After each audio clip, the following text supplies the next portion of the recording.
ụmụnne m na Kristi ka anyị nwebe na aṅụrị maka na Kristi dị nwe na anyị nọ nso.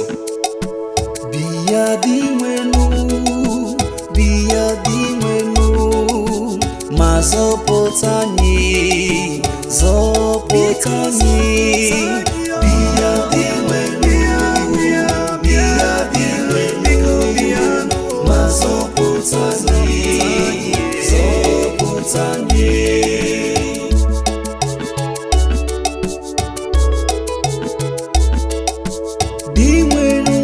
Ntụkwasị obi ebebe dị nwenu na-enye ndị a na-emegbu emegbu ikpe nkwụmọtọ. Ọ na-enye ndị agụ na-agụ nri, ọ na-emekwa ka ndị eji eji nwere onwe ha.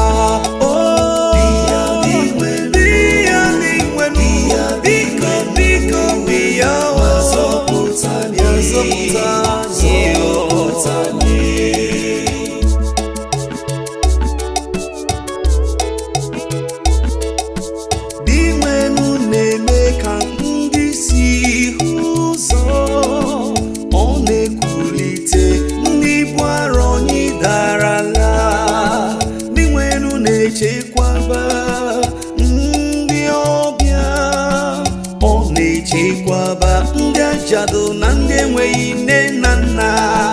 Biya dị nwenu, biko biya, biko biya zododo.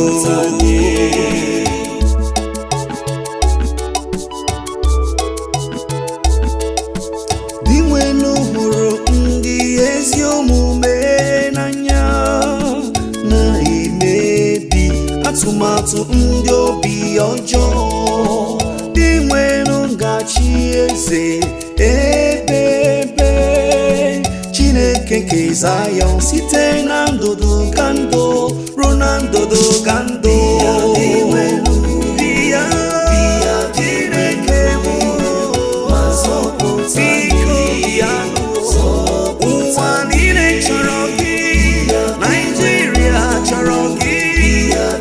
Igbo chọrọ gị, onye nwe m, zọpụta anyị. Ihe mbụ anyị ihere ga-eme anyị, onye nwe na chi mara ma zọpụta anyị.